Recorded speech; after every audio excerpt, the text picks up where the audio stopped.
Well, we've had surprising news today, and through this news, confirmation of how PSVR2 will connect to Steam VR or PC, or allow us to play PC games. It's been a couple months of speculation since the anniversary of PSVR2, where Sony revealed that they were looking into a PCVR solution, and through Brad Lynch over on Twitter, our big source for basically everything tech-related in the VR world, to be honest, we've got confirmation from a Korean certifying company that Sony are making an adapter to allow PSVR2 hardware to work on PC. Now, there are a few more details in here that we can take a look at and kind of infer how this is going to work, including how the controllers are going to work, because I feel like that's going to be a bit more simple than we're really thinking. So there's a bit to dive into here, so let's talk about it. But before we do that, of course, I've got to plug it every video until we get there.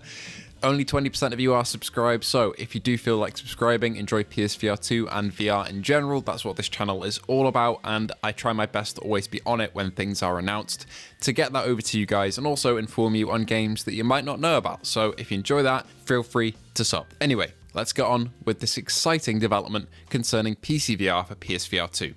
So, through Brad Lynch's tweet just yesterday, he revealed Sony is certifying an adapter to allow PSVR2 hardware to work on PCs. Now, this is through, as we said before, a Korean certifier called National Radio Research Agency, or at least that's the platform we're hearing this through. And through Sony Interactive Entertainment Korea Corporation Limited, they filed, the most literal reading of this you could possibly get, which is being called the PlayStation VR2 PC adapter. So, it's clear this is going to be something you either have to file for, just like with the PS5 adapter we got for PSVR1, or it's going to be a paid adapter that you buy through PlayStation Direct, which I see is probably the more likely of the two options. I could see this thing costing anywhere between $20 to $50 to even $100, depending on how this is going to work, because I believe PSVR2 works through DisplayPort through USB-C in a sort of amalgamation of that, from what I understand. So there's going to be a bit more tech inside this thing rather than it just being like a simple USB-C to HDMI or something like that. This looks like it's going to be either DisplayPort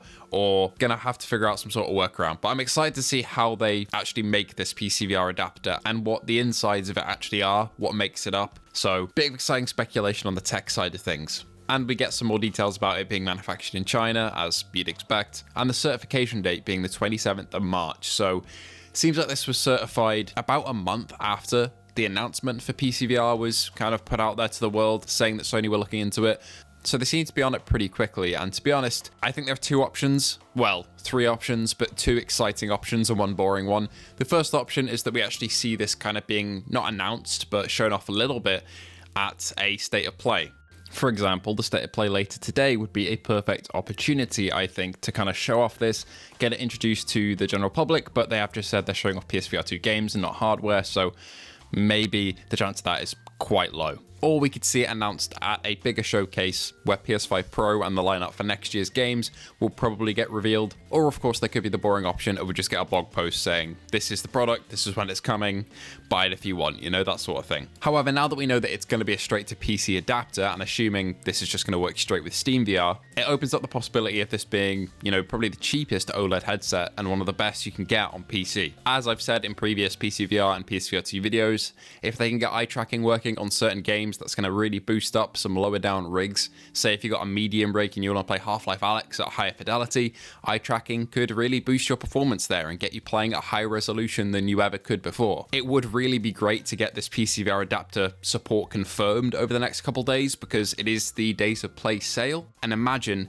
PSVR2 with that $100 discount it currently has being announced for PCVR officially, with the adapter being shown off, and then all the people who want to buy the headset after the PCVR adapter gets announced could go over to the website. It's on discount for $100 off, plus I think a 12-month Netflix subscription if you want that too for free, which is cool, and they can grab the headset for PCVR and get a big discount on it. That would be a perfect strategy for Sony, but as we know, they kind of just go around and do whatever they want, so we'll have to see what they end up really doing and when this actually gets announced. But it is promising that this has been kind of put through a certification company and we're getting actual news about this. The final thing I kind of want to talk about is controllers. We haven't really talked about that before, how they would connect, but to be honest, I think it's going to be very, very simple. Now, I think that this will simply be be a pairing method like the DualSense when you pair it to a PC. You just hold down the PlayStation button and the share button for a little while, the light starts blinking, and then you can pair it straight to your PC. Maybe it'll be something more intuitive than that. Maybe there'll be a piece of Sony software, like, your Oculus Assistant or your DPVR Assistant that helps you set up your headset and get everything connected. Maybe it will just be recognized as soon as you turn on the controller and you won't have to go through your device settings and menus on your PC.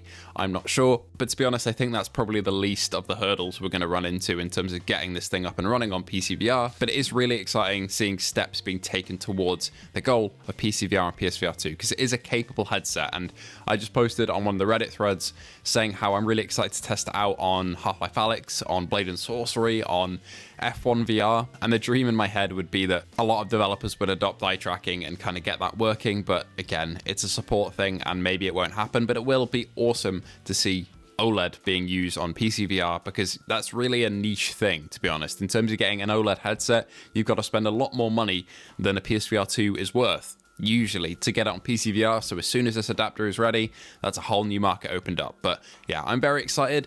Let me know what you think of this development down in the comments below. Thank you all for watching. I hope you did enjoy. If you did, please feel free to like and subscribe. Thank you to our patrons, Luke Bentley, Phil Irving, Hazit Mirza, Ace Gamer, and Hippie Pickle. And thank you to our YouTube member, Din007, a license to chill. And also thank you to Sun WTF, our latest YouTube member, which YouTube did not inform me about because I never get notification about members, which is very, very confusing. But yeah, you joined a couple days ago, and I apologize for the lateness of adding you to this list. Once again, thank you all for checking in, and I'll see you all in the next one.